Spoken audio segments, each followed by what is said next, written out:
Harry to classes में आपका हार्दिक स्वागत है। आज हम लोग पढ़ेंगे पर्यावरण से संबंधित कुछ महत्वपूर्ण फैक्ट्स जो आपके एग्जाम में आपको देखने के लिए मिलेंगे। और ये हैंड रिटेन नोट्स है जो आप सुपर टेट की तैयारी कर रहे हो या किसी भी एग्ज़ाम की तैयारी कर रहे हो, यहाँ से क्वेश्चन एकदम श्योर मान के चलिए बनना है, क्योंकि ये बहुत ही निचोड़ है। एक समझिए पर्यावरण का निचोड़ है। यहाँ से क्वेश्चन आपको अभी नहीं पता चला, वीडियो को देखिए और एग्जाम दीजिए। अगर क्वेश्चन नहीं फंसेगा तो वीडियो को क्या करिएगा, डिसलाइक कर दीजिएगा और चैनल को अनसब्सक्राइब कर दीजिएगा। लेकिन वीडियो को देखने के बाद आप एग्जाम दे रहे हैं, अगर क्वेश्चन नहीं बना तो हमसे बात करिएगा। तो मैं क्वेश्चन पर सीधे चलता हूँ। इको मार्क उन भारतीय उत्पादों को दिया जाता है जो पर्यावरण के प्रति मैत्रीपूर्ण हो। आपके एग्जाम में पूछेगा इको मार्क किससे संबंधित है, तो इको मार्क क्या होता है, ये भारतीय उत्पादों को दिया जाता है जो पर्यावरण से संबंधित क्या होता है, उसके लिए लाभदायक होता है, उसके प्रति मैत्रीपूर्ण होता है, वही इको मार्क होता है। पर्यावरण के संरक्षण के लिए ऑस्ट्रेलिया ने ग्रीन आर्मी की शुरुआत की थी। तो ऑप्शन में एक क्वेश्चन कई बार बना हुआ है कि पर्यावरण के संरक्षण के लिए ग्रीन आर्मी की शुरुआत कहाँ की गई थी, तो ऑस्ट्रेलिया में की गई थी। ऐसे भी क्वेश्चन बन सकता है कि ग्रीन आर्मी की शुरुआत कहाँ की गई थी, तो ऑस्ट्रेलिया से की गई थी। किससे संबंधित है, तो ये भी पूछ सकता है, तो पर्यावरण के संरक्षण के लिए संबंधित है। ठीक है, नेक्स्ट चलते हैं। पारिस्थितिकी शब्द का सर्वप्रथम प्रयोग किसने किया है, यानी पारिस्थितिकी शब्द जो है उसका सर्वप्रथम प्रयोग अर्नेस्ट हैकल के द्वारा किया गया। किसके द्वारा किया गया है, अर्नेस्ट हैकल के द्वारा। तो इसे आप लोग मोस्ट इंपॉर्टेंट टिक कर लीजिएगा, क्योंकि एक क्वेश्चन कई बार एग्जाम में बना हुआ है। नेक्स्ट चलते हैं। पारिस्थितिकी तंत्र एक खुला तंत्र है। क्या है, पारिस्थितिकी तंत्र एक खुला तंत्र है क्योंकि पारिस्थितिकी तंत्र में ऊर्जा का निवेश और निकास दोनों होता है। आपके एग्जाम में क्वेश्चन मिलेगा पारिस्थितिकी तंत्र है, खुला तंत्र है, बंद तंत्र है, दोनों है, तो कुछ भी ऑप्शन में बन सकता है। तो एक खुला तंत्र क्यों, क्योंकि पारिस्थितिकी तंत्र में ऊर्जा का जो निवेश होता है और निकास दोनों होता है, इसलिए खुला तंत्र है। खेत क्या है, एक कृत्रिम है। क्या है, कृत्रिम है या मानव द्वारा निर्मित परितंत्र है। एग्जाम में पूछेगा कौन निम्नलिखित में से कौन सा मानव निर्मित परितंत्र है, तो खेत कृत्रिम भी है और मानव द्वारा निर्मित परितंत्र भी है। ये वन लाइनर के रूप में आपको क्वेश्चन बताया गया है। ऊर्जा का प्रवाह एक दिशी होता है। क्या है, ऊर्जा का प्रवाह एक दिशी होता है, तो पोषक तत्वों का प्रवाह चक्रीय होता है। आपके एग्जाम में एक सुपर टेट में बना नहीं यूपी टेट में बना हुआ है। किसमें बना हुआ है, यूपी टेट में क्वेश्चन बना है कि ऊर्जा का प्रवाह क्या होता है, एक दिशी होता है, और पोषक तत्वों का प्रवाह क्या होता है, पोषक तत्वों का प्रवाह चक्रीय होता है। नेक्स्ट क्वेश्चन पर चलते हैं। केवल औसतन 10% ऊर्जा का स्थानांतरण ही एक पोषण स्तर से दूसरे पोषण स्तर में होता है। मतलब कह रहा है कि जब ऊर्जा का स्थानांतरण होता है तो केवल 10% ऊर्जा का स्थानांतरण ही एक पोषण स्तर से दूसरे पोषण स्तर में होता है। और इस विचार को किसने दिया है, तो लिंडमान ने दिया। किसने दिया है, लिंडमान ने। अगर आपके एग्जाम में क्वेश्चन बन जाए कि 10% का ऊर्जा का स्थानांतरण किसने दिया है, तो लिंडमान महोदय ने दिया है। नेक्स्ट क्वेश्चन पर चलते हैं। पारिस्थितिकी तंत्र के उच्चतम पोषण स्तर पर सर्वाहारी होते हैं, यानी पारिस्थितिकी तंत्र जो चलता है तो जो सबसे उच्चतम स्तर पर होता है वो सर्वाहारी होता है, यानी मांसाहारी भी होता है और शाकाहारी भी होता है। नेक्स्ट चलते हैं। ये फैक्ट हैं जो आपके एग्जाम में आपको देखने के लिए मिलेंगे, और तो क्वेश्चन के साथ लगे रहिए। वन संरक्षण अधिनियम, डायरेक्ट आपके एग्जाम में क्वेश्चन बनता है कि वन संरक्षण अधिनियम किस सन में आया है, तो किस सन में लागू हुआ था, तो वन संरक्षण अधिनियम 1980 में लागू हुआ था। वन मतलब क्या होता है, एक, तो वन में देखिए छोटा सा वह जीरो की तरह बना हुआ कि नहीं बना, तो लास्ट में 80 है, तो कोलेट करके आप लोग याद कर सकते हैं। क्यों, क्योंकि पर्यावरण संरक्षण नियम, भारतीय वन जीव संरक्षण नियम जब पढ़ते हैं तो हमें कन्फ्यूजन होने लगता है और हमारे याद तो रहता है, लेकिन जब हम क्वेश्चन को एग्जाम हॉल में सॉल्व करते हैं तो हमें कहीं ना कहीं कंफ्यूज हो जाता है, और जब कंफ्यूज हो जाते हैं तो गलती होने का चांस कहीं ना कहीं बढ़ जाता है। इसलिए हमें गलत नहीं करना, क्योंकि एक नंबर से भी आपका सिलेक्शन रुक सकता है। तो वन संरक्षण अधिनियम 1980 में लागू हुआ था और भारतीय वन जीव संरक्षण अधिनियम कर देता है। तो ध्यान दीजिएगा, यहाँ पे दोनों में अंतर समझिए, कन्फ्यूजन क्यों होता है। वन संरक्षण अधिनियम 1980 में लागू हुआ था और वन जीव संरक्षण अधिनियम अगर पूछता है तो 1972 में लागू हुआ था। नेक्स्ट क्वेश्चन, यकृत द्वारा अमोनिया को यूरिया में बदला जाता है। एग्जाम में क्वेश्चन बनेगा अमोनिया को यूरिया में बदला जाता है किसके द्वारा, तो यकृत के द्वारा अमोनिया को यूरिया में बदला जाता है। इसे आप लोग देख लीजिएगा। जैव विविधता के तप्त स्थल की संकल्पना नॉर्मन मायर ने 1988 ईस्वी में किया था। यानी जो जैव विविधता है कि तप्त स्थल की संकल्पना नॉर्मन मायर ने 1988 में किया था। डायरेक्ट आपके एग्जाम में क्वेश्चन बनेगा। 1952 से चीता को भारत में विलुप्त घोषित कर दिया गया। पूछेगा भारत में चीता को किस वर्ष से विलुप्त घोषित कर दिया गया है, तो 1952 ईस्वी से भारत में चीता को विलुप्त घोषित कर दिया गया। किस राज्य को वनस्पति शास्त्रियों का स्वर्ग कहा जाता है, तो सिक्किम राज्य को, किसे, सिक्किम राज्य को वनस्पति शास्त्रियों का स्वर्ग कहा जाता है। भारतीय संसद द्वारा जैव विविधता अधिनियम कब पारित किया गया था, भारतीय संसद द्वारा जैव विविधता अधिनियम कब पारित किया गया था, तो 11 दिसंबर 2002 को। कब, 11 दिसंबर 2002 को भारतीय संसद द्वारा जैव विविधता अधिनियम पारित किया गया था। पूछता है भारत में कितने जैवमंडल रिजर्व हैं, तो भारत में 18 जैवमंडल रिजर्व हैं। कितने, 18 जैवमंडल रिजर्व हैं, जिसमें से 10 जो जैवमंडल रिजर्व हैं वो यूनेस्को की सूची में शामिल है। कितने, 10 यूनेस्को की सूची में शामिल है। लेकिन कितने हैं भारत में, तो 18 हैं। राष्ट्रीय उद्यान कितने हैं, तो भारत में राष्ट्रीय उद्यान 103 है।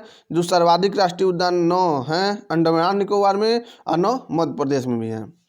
भारत में 4 हॉट स्पॉट तप्त स्थल हैं। भारत में 4 हॉट स्पॉट तप्त स्थल हैं। पहला आप लोग सुने होंगे पूर्वी हिमालय और पश्चिमी घाट। क्या है, पूर्वी हिमालय और पश्चिमी घाट। लेकिन अगर 2 होप स्पॉट पूछ देता है, देखिए हॉट स्पॉट और होप स्पॉट में अंतर है।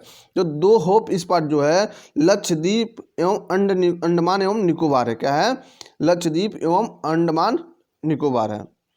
भारत में कुल कितने वन्य जीव अभयारण्य हैं, तो भारत में 535 से अधिक क्या है, 535 वन्य जीव अभयारण्य हैं, जिसमें सर्वाधिक अंडमान निकोबार में है 96 हैं। ठीक है, नेक्स्ट क्वेश्चन पे, सर्वाधिक जैव विविधता कहाँ पाए जाते हैं, तो सर्वाधिक जैव विविधता उष्णकटिबंधीय वर्षा वनों में पाया जाता है। सर्वाधिक जैव विविधता उष्णकटिबंधीय वर्षा वनों में पाया जाता है। क्यों, क्योंकि वहाँ पे गर्मी अधिक होती है और ठंडी भी अधिक पड़ती है। तो कहने का तात्पर्य आपके एग्जाम में वन लाइनर के रूप में है क्वेश्चन, तो इतना जानिए कि सर्वाधिक जैव विविधता उष्णकटिबंधीय वर्षा वनों में अधिक पाया जाता है। भारतीय राष्ट्रीय जैविक विविधता प्राधिकरण 2003 में चेन्नई में स्थापित किया गया था। पूछेगा कि भारतीय राष्ट्रीय जैविक विविधता प्राधिकरण किस सन में स्थापित किया गया था और कहाँ स्थापित किया गया था, तो 2003 में और चेन्नई में स्थापित किया गया था। नेक्स्ट चलते हैं हम, ग्रीन हाउस गैसों की संकल्पना किसने दी थी, ग्रीन हाउस गैसों की संकल्पना जोसेफ फोरियर ने दी थी। किसने दी थी, जोसेफ फोरियर ने। क्योटो प्रोटोकॉल किससे संबंधित है, क्योटो प्रोटोकॉल किससे संबंधित है, तो जलवायु परिवर्तन से। आपके एग्जाम में सेम टू सेम क्वेश्चन बनेगा, क्योटो प्रोटोकॉल संबंधित है किससे संबंधित, जलवायु परिवर्तन से, ओजोन परत से, ग्रीन हाउस गैस से। तो जलवायु परिवर्तन से क्योटो प्रोटोकॉल संबंधित है। नेक्स्ट क्वेश्चन चलते हैं, कार्बन डाइऑक्साइड के उत्सर्जन में सर्वाधिक योगदान किस देश का है, ऐसे क्वेश्चन बनेगा। तो कार्बन डाइऑक्साइड के उत्सर्जन में सर्वाधिक योगदान जो है चीन का है। किसका है, चीन का है। किस देश को कार्बन उत्सर्जन के रूप में माना जाता है, तो भूटान को। किसे, भूटान को कार्बन उत्सर्जन के रूप में माना जाता है। और भूटान में 70% वृक्ष लगाना कानूनी अधिकार है, यानी कानून रूप से बताया गया है कि 70% वृक्ष पे वहाँ पे क्या होना चाहिए, वृक्ष पौधे होना चाहिए। CO2 यानी कार्बन डाइऑक्साइड सौर विकिरण के अरक्त प्रकाश को अवशोषित करता है। पूछेगा कौन सौर विकिरण के अरक्त प्रकाश को अवशोषित करता है, तो कार्बन डाइऑक्साइड जो है आपका क्या है, कार्बन डाइऑक्साइड सौर विकिरण के अरक्त प्रकाश को अवशोषित करता है। नेक्स्ट चलते हैं, भारत की जलवायु परिवर्तन पर प्रथम राष्ट्रीय कार्य योजना कब जारी किया गया था, तो भारत की जलवायु परिवर्तन पर प्रथम राष्ट्रीय कार्य योजना 2008 में जारी किया गया था।